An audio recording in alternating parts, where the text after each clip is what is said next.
한국외국어대학교 러시아 연구소 소장 김선래 교수는 우크라이나 전쟁은 관련 강대국들 간의 이해관계가 조정될 때까지는 빨리 끝나지는 않을 것으로 전망했습니다. 심지어 전술핵이 사용될 수 있다고도까지 말했습니다. 전문가들은 이 전쟁의 와중에 세상은 점점 더 빠르게 디지털 ID, 디지털 화폐, 디지털 결제, 디지털 건강관리, 디지털 재난관리 시스템으로 급속하게 변화되어 가고 있다고 말합니다. 이런 큰 변화를 예민하게 관찰한 어느 목사님은 디지털 바벨론 시대의 그리스도인이라고 하는 책을 쓰기도 했습니다.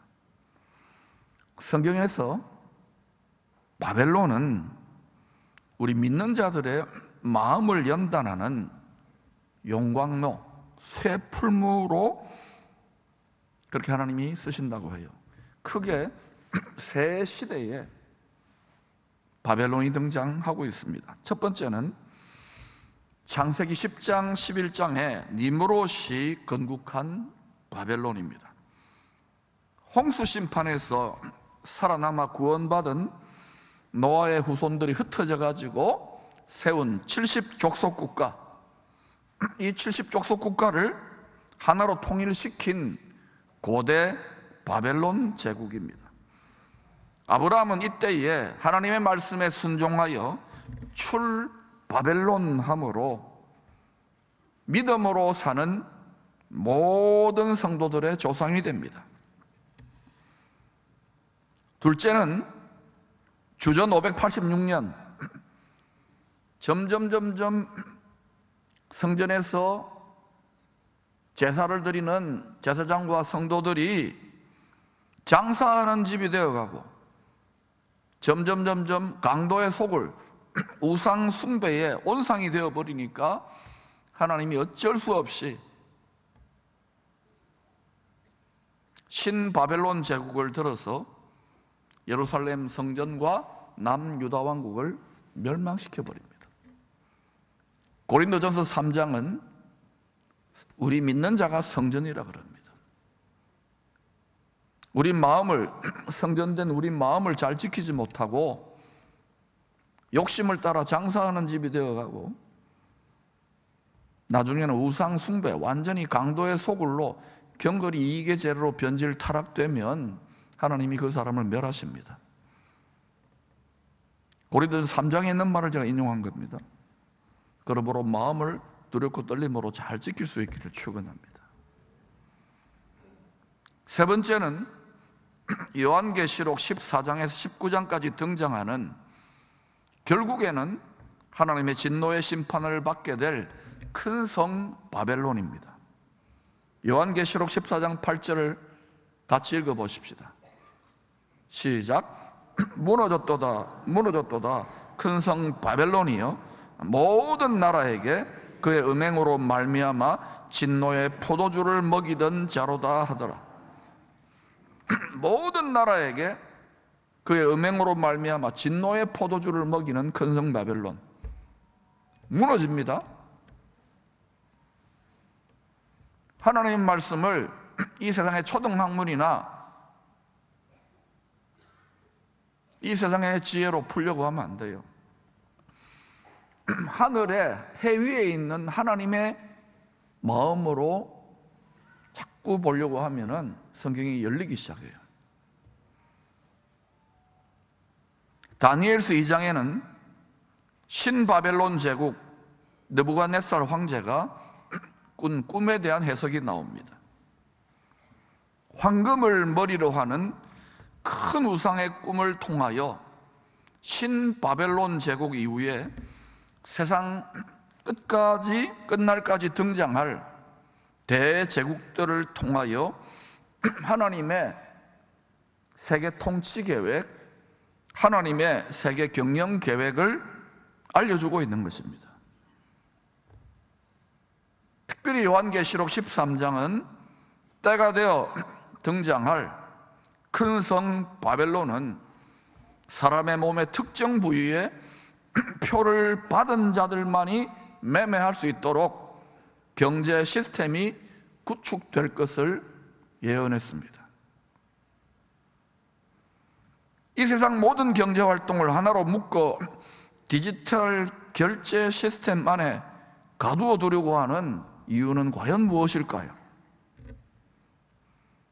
오늘 본문은 이러한 디지털 바벨론 시스템으로 급속도로 변화되어 가는 시대에 나 자신의 믿음을 지킬 뿐만 아니라 사랑하는 가족들의 영과 혼과 육을 흠없이 보존할 수 있는 구원의 길에 대한 복음의 말씀입니다. 그 핵심은 하나님의 가장 강력한 라이벌인 이 세상의 신, 돈, 재물, 만몬 신을 믿음으로, 말씀으로, 성령으로 이길 수 있느냐 없느냐 여부에 달려 있습니다. 지금은 실감을 못할 거예요. 크게 조금씩 이제 실감하기 시작하잖아요. 창세기 37장은 야곱의 11번째 아들 요셉이 꾼 꿈 이야기를 합니다. 추수밭에서 형들의 곡식단이 요셉의 단을 둘러서서 절하고 있는 꿈입니다. 이 세상은 추수밭이에요. 추수 때는 어느 때인지 성경을 잘 읽어보셔요. 또한 하늘의 해와 달과 11별이 요셉에게 엎드려 절하는 꿈입니다. 이것은 요셉이 장차 온 세상의 통치자가 될 것에 대한 예언적인 꿈입니다. 동시에 이 꿈을 통하여 만왕의 왕이요 온 세상 모든 민족의 구세주가 되는 예수 그리스도로 안내하는 예언적인 꿈이기도 합니다. 이 꿈 때문에 요셉은 형들에 의하여 사망의 구덩이에 떨어졌다가 애굽의 노예로 팔려가 감옥살이까지 합니다. 여러분이 이 땅에서 이 해 위에 있는 하늘 위에 하나님의 꿈과 환상과 비전을 가지면 반드시 각자 믿음의 분량을 따라서 이런 연단과 사망의 음침한 골짜기에 들어가는 구덩이 경험을 하게 됩니다. 이때 이상한 일 당한 게 아니에요. 이때 다 낙심하고 자빠지고 예수 믿어도 좋은 거 없네 하고 세상 종교진처럼 그냥 딴 데로 다 나자빠지는 거예요. 뒤집기 한판성이 반드시 있습니다. 하나님의 말씀이 응할 때가 되어 요셉은 감옥에서 풀려나 바로의 꿈을 해석하게 됩니다. 곧 세계 경제가 7년 풍년 이후에 7년 흉년의 때로 접어들게 될 것이라는 하나님의 뜻을 전합니다. 이 감옥에서 나온 30살 장성한 청년 요셉을 그 지혜와 식견과 그 뛰어남을 바로왕이 왜 바로왕이냐면 바로왕이 됐어요. 그래서 바로 요셉에게 온 나라의 통치자로 국정 운영을 맡겨버립니다. 이게 있을 수 있는 일입니까? 이것은요, 우리 주님이 죽으시고 부활하여 승천하여 만왕왕이 되시고 만물의 으뜸이 되시고 교회의 머리가 되셔서 모든 이름이 그 이름 앞에 무릎 꿇게 하는 하나님의 역사인 거예요. 요나의 표적, 기적 중의 기적이에요. 뒤집기 한판의 역전성인 거예요. 우리에게도 부분적으로 이런 경험들이 진행되고 있는 거예요. 그러나 이렇게 사망의 엄청난 골짜기, 사망의 요단 강물 속에 자기 자아가 꺾이고 야복강의 코너로 몰릴 때에 다 어때요? 못 이겨내고 주저앉아 버리거나 예수를 믿고도 자살하는 사람들이 있더라고요. 사람이 감당할 시험 밖에는 하나님이 허락하지 않는다 그러잖아요. 이겨낼 수 있기를 축원합니다. 질병이 여러분을 괴롭힙니까? 이겨내십시오. 가난입니까? 이겨내십시오. 요셉의 예언적인 꿈의 석대로 세상 경제가 착착 돌아갑니다. 요셉은 큰 풍년의 때 흥청망청 쓰지 않고 다가올 큰 흉년의 때를 대비하여 곡식을 영과 혼과 육의 창고에 잘 비축해 두라고 명령합니다. 요셉의 말씀에 순종하여 창고에 곡식을 잘 비축하여 단디 대비하고 있으니까 말씀대로 7해 흉년이 닥칩니다. 온 세상이, 예외 없어요, 온 세상이 경제적 어려움에 시달리게 될 때 요셉에게 가면 양식을 구할 수 있다는 굿뉴스, 좋은 소식, 복음이 들립니다. 우리 이 복음을 전해야 돼요. 예수께로 가면 해결이 있다. 아멘. 생수의 근원에게 나아가면, 이 세상의 소망이 다 끊어져도 도움의 근원에게 나아가면, 답답한 일을 당하고 사방을 우겨싸임을 당해도 간절하게 우리 마음의 뿌리가 절박할 정도로 야곱처럼 그렇게 하면 이스라엘이 되는 거예요. 창세기 47장은 기근이 더 심해지자 사람들이 자기 몸과 토지, 재산을 바로왕에게 팔아가지고 곡식을 샀다고 합니다. 먹고 살아야 되니까. 여러분, 이 세상의 임금, 이 세상의 신은 물질의 신이에요. 꼼짝 없어요. 예수 믿어도 이기지 못하면. 이 무슨 말입니까? 사람들이 세상 임금의 노예가 되었다는 뜻입니다. 이 요셉의 이야기를 통하여 하나님은 디지털 바벨론 시대를 살아가고 있는 우리들에게 무엇을 말씀하고 있습니까? 하나님 말씀 우습게 여기면 안 돼요. 누가 과연 복이 있는 자냐고요? 여호와의 말씀, 하나님 말씀을 주야로 묵상하면서 그 속에 숨어있는 큰 기쁨의 좋은 소식, 예수 그리스도를 통한 큰 기쁨의 좋은 소식을 깨닫는 자가 복이 있는 자예요. 할렐루야. 그것 때문에 우리 욕심을 베어내기 위해 연단하고 힘든 거예요. 이겨내시기를 축원합니다. 온 세상이 풍요로워지고 번영할 때가 있잖아요. 그러나 또 온 세상이 굶주리게 될 환란의 때에 여전히 애굽의 통치자로 다스렸던 요셉은 열방 모든 민족의 구세주가 되신 예수 그리스도의 모형이라고 할 수 있습니다. 요셉을 애굽에 팔아넘긴 10명의 형들은 지금까지도 예수님을 자신들이 4,000년 동안이나 기다려왔던 그 메시아로 인정하지 않는 눈 감긴 이스라엘 백성들이라고 할 수 있겠죠. 요셉을 포함한 11명의 아들들과 달리 12번째 막둥이 베냐민은 아버지 야곱의 이름이 이기는 자 이스라엘로 바뀐 다음에 약속의 땅 베들레헴으로 돌아가는 중에 낳은 아들입니다. 베냐민은 이방인 추수 때가 끝나고 열방 모든 민족을 구원하고 선교하고 복음 전하는 때가 끝나가고 있다니까요. 부지런히 해야 돼요. 약속의 땅 베들레헴에서 탄생한 생명의 떡집이죠. 예수 그리스도의 곡간으로 추수되어 들어갈, 요때 추수되어 들어갈 이스라엘의 남은 자들, 이스라엘의 남은 자 알곡 영혼들이 예표인 것입니다. 그래서 여호와의 농사절기, 구원 농사절기는 수장절, 장에다가 창고에다가 수납하는 거예요. 수장절, 장막절, 바로 메시아의 장막 안에 들어가서 사는 거예요. 주님이 다시 오시는 그 나라에. 할렐루야. 깨어있기를 축원합니다. 추수의 일을 감당하십시오. 요한계시록 7장 8절은 이 마지막 대추수 때에 성령의 인침받으면 좋아요. 종리라는 거예요. 사명자라는 거예요. 성령의 불같은 인침받은 14만 4천, 상징적인 숫자일 수도 있겠죠.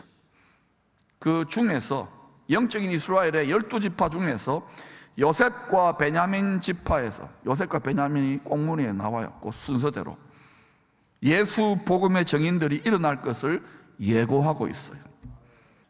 요셉처럼 동족 이스라엘에게 버림받아 비참하게 죽으시고 부활하신 예수님은 하늘에 오르시기 전에 마태복음 28장에서 처음 익은 열매 남은 자들 제자들에게 다음과 같은 당부를 하셨습니다. 유언입니다. 이제 내가 이전에 아담이 세상 임금 마귀에게 도적질 당한 이 땅에서 왕노릇하는 땅의 권세를 합법적으로 하나님 아버지께 양도받았으니까, 나에게 맡겨주셨으니까 이 사실을 반드시 기억하라고. 사단은 지금 불법적으로 세상 임금 노릇하고 있는 거예요. 이것을 알지 못하도록 뭐 세상에 잠깐 화려하게 보이고 높아 보이는 그 밑에 벌벌벌 떨게 만드는데, 여러분 마태복음 28장 18절에 하늘과 땅의 모든 권세를 내게 주셨으니, 하늘과 땅의 모든 권력을 주님이 움켜쥐고 계셔요. 만왕의 왕이 되셨어요. 눈에 보이지 않을 뿐이지 때가 되면 그 권력을 집행하러 오신단 말입니다. 성경을 제대로 통찰하시기를 축원합니다. 내가 다 움켜쥐고 있으니 그러므로 너희들은 두려워하지 말고, 두려워하지 마세요. 가서 땅의 모든 민족을 제자로 삼아 내가 너에게 분부한 복음의 말씀을 가르쳐 지키게 하라. 지키게 하는 데까지 나아가요. 지키게 하는데, 복음의 사명에 충성하는 자들에게는 내가 세상 끝날까지 너희들과 함께 신령한 반석, 생수를 내는 신령한 반석으로 동행하며 너희들을 지키고 보호하고 인도할 것이다. 요셉은 자신을 팔아넘긴 형들에게 하나님이 나를 온 세상의 구세주로 삼아 많은 생명을 구원하게 하시려고 먼저 구별하여 먼저 애굽으로 보내셨다고 고백합니다. 항상 이 원리는 반복되고 있어요. 여러분 믿지 않는 가문에 먼저, 믿지 않는 나라에서 먼저, 믿지 않는 회사에서 먼저, 믿지 않는 도시에서 먼저, 바로 처음 익은 열매예요. 다시 오실 그리스도의 나라에서도 처음 익은 열매로, 첫째 부활로 먼저 부활자가 있는 거예요. 그들이 다스리게 될 거예요. 초태생 장자 10의 1로 미끄럼으로 하늘의 밀이 땅에 떨어져 먼저 죽으면 많은 열매를 맺고, 왜 열매 맺지 못하느냐고요? 죽지 않는 거예요. 자의 자아와 욕심과 자기 계획과 말로 되지 않으니까 하나님이 흔들어 깨워 열방을, 온 세상을 지금 돌이켜지라면 타작마당으로 지금 점점 키질을 하고 계시잖아요.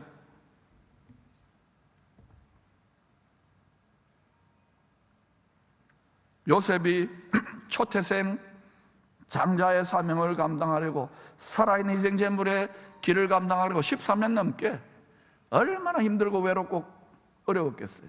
그러나 그는 믿음을 지켰어요. 주와 함께. 할렐루야. 그래서 요셉은 동족에게 버림받은, 배신당한, 죽을 뻔한 그 상처, 자신의 기구한 삶을 그 마음의 상처와 울분을 따라 생각하며 자기 인생을 탄식하지 않았습니다. 낭비하지 않았습니다. 거기에 묶이지 않았어요. 많은 생명을 구원하게 하시려는 하나님의 은혜의 섭리로 재해석하면서 감사 찬양의 고백을 하고 있잖아요. 애굽 통치자의 옷을 벗고 베냐민을 끌어안고 통곡하며 울고 있는 요셉, 동시에 형들에게 일일이 입을 맞춥니다. 자기를 죽이려고 했던 형들 아닙니까? 이 요셉의 모습은 앞으로 만민의 구세주 예수 그리스도께서 하실 일에 대한 예고편인 거예요. 디지털 바벨론 시스템으로 점점 성도들의 믿음조차 미지근하게 변절시키고 나중에는 먹고 사는 문제 때문에 굴복하고 타락시키고 무너지게 할 때에 요셉이 예비한 고센 땅에 말씀에 순종하여 들어가서 계속 머물러 있으면 부족함이 없이 영혼육 그 믿음을 지키며 살 수 있는 길이 열리는 것을 명심합시다. 때가 되면 야곱의 족속들이 수천 년 동안 기다려왔던 바로 그 메시아가 애굽 통치자의 옷, 이방인 구세주의 옷을 벗고 예수님 자신이심을 야곱 족속들과 온 세상 모든 민족 앞에 밝히 드러낼 것입니다. 그때 여러분, 주님 내가 그토록 사랑하며 마음을 다하여 주님을 사랑하고 기다렸습니다. 어린 양의 혼인잔치에 들어갈 수 있기를 축원합니다. 그러나 성경은 분명히 밝히 증거하고 있어요. 그때에 이 세상의 많은 자들이 세상의 마음에 뺏겨 심지어 성도들조차도 슬피 울며 통곡한다 그랬어요. 두려워 떨며 숨는다 그랬어요. 성경은 진리입니다. 이 세상은 사라져도 하나님 스스로 계신 하나님 말씀은 영원한 거예요. 세상의 초등학문으로 성경을 난도질하지 마시기를 바랍니다.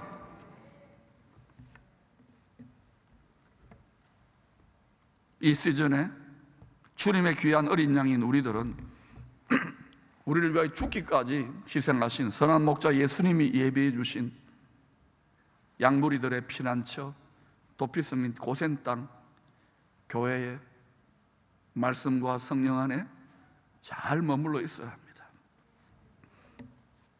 교회를, 예배를, 기도를, 찬양을 우습게 여기면 안 돼요. 창세기 45장 9절에서 11절입니다. 같이 읽어보겠습니다. 시작. 요셉의 말에 하나님이 나를 애굽 전국의 주로 세우셨으니 지체 말고 내게로 내려오사 아버지의 아들들과 아버지의 손자들과 아버지의 양들과 소와 모든 소유가 고센 땅에 머물며 나와 가깝게 하소서.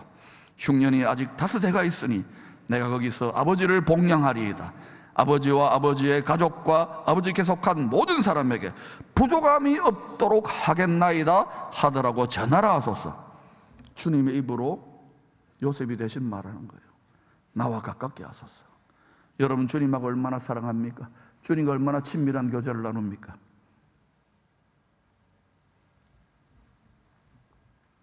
내가 거기서 예수 그리스도 안에서 부족함이 없도록 하나님의 소유된 백성들에게 부족함이 없도록 공급하겠다는 주님의 약속, 복된 약속입니다. 굿뉴스입니다. 다가올 시대의 도전 앞에서도 굿뉴스예요. 큰 기쁨의 좋은 소식이에요. 이것이 정말 그러한지 여러분 말씀 전체를 앞뒤로 샅샅이 조사하여 퍼즐을 맞춰보시기를 바랍니다. 이 약속을 믿고, 복된 약속을 믿고 온전히 순종하십시다. 이것이 바울이 터득한 풍년의 때나 흉년의 때나 주 안에서 자족했던 일체의 비결입니다. 내게 부족함이 없으리로다. 전능자의 그늘 아래, 십자가 그늘 아래, 주님의 날개의 보호 아래 거하기를 원하십니까? 복음의 사명에 충성하는 성도들에게는 그것도 기쁨으로, 감사함으로, 영광으로 생각하며 충성하는 성도들에게는 어느 때나 어느 시대에나 고센 땅 같은 교회의 머리 대신 예수 그리스도 안에서 부족함이 없도록 채워주신다는 것을 믿으시기를 바랍니다. 바로 그와 같은 사명을 감당했던 빌립보 교회에 빌립보 4장 19절에서 사도 바울이 주의 영으로 충만하여 이렇게 약속합니다. 같이 읽어보십시다. 시작. 나의 하나님이 그리스도 예수 안에서 영광 가운데 그 풍성한 대로 너희 모든 것을 채우시리라. 그 풍성한 대로 너희 모든 것을 채우시리라. 그 풍성한 대로 여러분의 모든 쓸 것을 채우신다고요. 양으로 생명을 얻게 하고 더 풍성히 얻게 하신다고요. 문제는 우리의 믿음이에요. 믿음. 인색하기가 짝이 없잖아요. 계속해서 성장해 가시기를 축원합니다.